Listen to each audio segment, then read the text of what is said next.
Supreme court द्वारा कुलदीप सेंगर की जमानत पर रोक के फैसले पर अलका लांबा ने कहा, अब होगा न्याय। आज सुप्रीम कोर्ट ने उन्नाव बलात्कार केस में दिल्ली हाईकोर्ट के उच्च आदेश पर रोक लगा दी है, जिसमें भाजपा से निकाले गए पूर्व विधायक कुलदीप सिंह सेंगर की उम्र कैद की सजा को निलंबित करते हुए उसे जमानत दे दी थी और अब वह जेल में ही रहेगा। इस विषय पर भारतीय राष्ट्रीय कांग्रेस की महिला अध्यक्ष अलका लांबा ने कहा कि आज सुबह 10 बजे सुप्रीम कोर्ट पर हम सब की नजरें उस फैसले पर टिकी होंगी जो फैसला सुप्रीम कोर्ट के 2 मुख्य न्यायाधीश सुनाएंगे। हमें पूरी उम्मीद है सुप्रीम कोर्ट हाईकोर्ट के फैसले को पलटते हुए उन्नाव की पीड़ित बेटी के साथ न्याय करेगा और दोषी भाजपा के पूर्व विधायक को एक बार फिर सजा को बरकरार रखने वाला फैसला सुनाएगा। साथ ही कांग्रेस महिला अध्यक्ष ने कहा, काश देश में नवलिंग वीडियो के बलात्कारी और हत्यारों को फांसी की सजा मिली होती तो आज यह दिन देखना नहीं पड़ रहा होता। भारत में बेटियां सुरक्षित होती। राष्ट्रीय कांग्रेस महिला अध्यक्ष ने कहा, अब होगा न्याय। यह जंग यूं ही जारी रहेगी, भारत की हर बेटी को न्याय मिले जाने तक। देखें स्टार न्यूज प्लस के लिए नई दिल्ली से डायरेक्टर राजीव चंदेल की ये रिपोर्ट। अभी हम सुप्रीम कोर्ट से वापस लौटे हैं। ये बहुत बड़ी बात है कि आज सुप्रीम कोर्ट के फैसले ने हाई कोर्ट के फैसले पर रोक लगा दी और ये साफ कर दिया कि भाजपा का पूर्व विधायक कुलदीप सिंह सेंगर जो नाबालिग बेटी के बलात्कार का हत्या के उनके परिवार के लोगों की हत्या का दोषी था, उसे अब बाहर नहीं आने दिया जाएगा, वो जेल में रहेगा। ये बिल्कुल पीड़िता के परिवार की और उसके साथ खड़े हुए हर एक आवाज की ये जीत है और ये जोरदार तमाचा उन लोगों के मुंह पर है जिन्होंने हाई कोर्ट में इस लड़ाई को कमजोरी से लड़ा।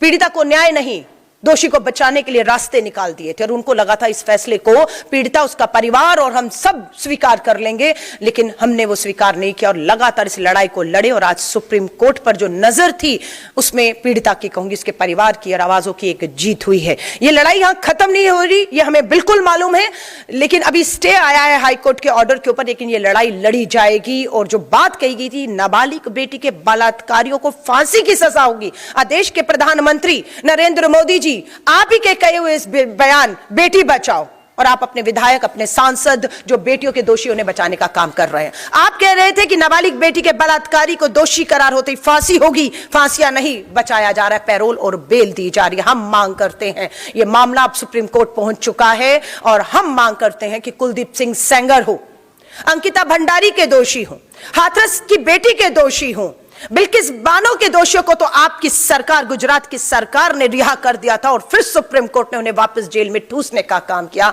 बेनकाब हुई है आप और आपकी सरकार। प्रधानमंत्री जी, ये हमारी जीत है, पीड़िता की जीत है, हर आवाज की जीत है और उस लड़ाई को हम पूरी तरह से लड़ेंगे। अभी अंकिता भंडारी के माँ बाप से भी हम संपर्क में हैं, उनकी भी नजर हाईकोर्ट के इस फैसले पर थी। उन्नाव की पीड़िता के परिवार की नजर थी। दिल्ली कैंटोनमेंट बोर्ड में 8 साल की दलित नाबालिग बेटी की बलात्कार की हत्या किया, उसके परिवार की नजर थी और सबकी नजरें थी। और आज मैं फिर कहूंगी न्याय की जीत हुई, लेकिन न्याय का हक मिलने तक ये लड़ाई जारी रहेगी। मेरे साथ ऑल इंडिया महिला कांग्रेस की वकील हैं, एडवोकेट आरफा हैं। बिल्कुल सुबह 9 बजे हम लोगों ने, जो राहुल गांधी जी ने और सोनिया गांधी जी ने रात को 10 बजे अपने घर के दरवाजे खोले।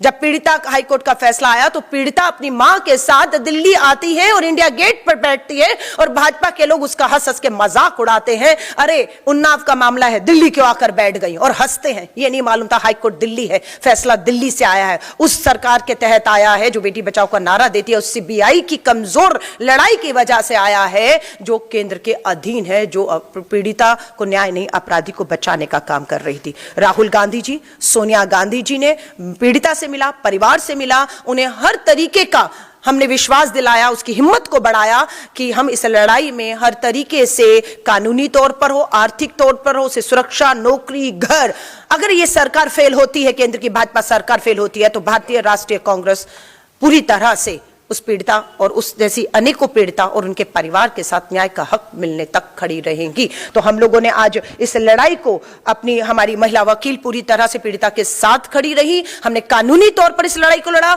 सड़कों पर हमारी दिल्ली महिला कांग्रेस की पूरी, जिन्हें सुबह ही 9 बजे पूरी तरह घसीट के बसों में जो है वो ले जाकर थानों में, अलग अलग थानों में जो है वो हिरासत में इस समय पर रखा हुआ है, वो भी लड़ रही थी, कानूनी तौर पर लड़ रहे थे। और सदन में आ रहा है फरवरी में संसद का बजट सत्र आएगा, उसमें भी सदन में भी ये आवाजें गूंजेंगी कि अपराधियों को, बेटियों के, नाबालिग बेटियों के बलात्कारी हत्यारों को रिहा करना, बेल पे और पैरोल पर छोड़ने का तमाशा बंद करिए और इन सभी मामलों की दोबारा सुनवाई करते हुए कानून अगर बदलने हो तो बदल दीजिए, लेकिन इन्हें अब उम्र कैद नहीं, फांसी की सजाएं होनी चाहिए। ये तमाशे रुकने चाहिए। और ये आवाज मैं फिर एक बार उन देश के तमाम लोगों को इस चीज के लिए उनकी बधाई और सराहना देती हूं कि अगर आप घर से ना निकले होते, अगर आपने इस लड़ाई को ना लड़ा होता, आज मैं देख रही हूं उनके वकील महमूद पराचा जी खड़े रहे, योगिता भयाना एक सामाजिक कार्यकर्ता उस बच्चे के साथ लगातार खड़ी रही, और हम लोग भी लगातार, महिला कांग्रेस, क्योंकि हमें ये बिल्कुल इस लड़ाई में पीड़िता के साथ खड़े होने को कहा और हम लगातार खड़े रहे। हमें भी गिरफ्तार किया गया, हमारे पर मामले दर्ज कर दिए गए, बहुत सी एफआईआर हम पर दर्ज हो चुकी है। एक मामले में 5 जनवरी को मुझे चार्जशीट कर दिया गया है। इसी तरह के मामले में हम डरने वाले नहीं हैं। हम एक बार फिर विश्वास दिलाएंगे देश के तमाम उन हमारी पीड़ित बेटियों को, और जो बेटियां नहीं रही उनके परिवारों को न्याय का हक मिलने तक इस लड़ाई में हम पूरी तरह से उनके साथ खड़े हैं।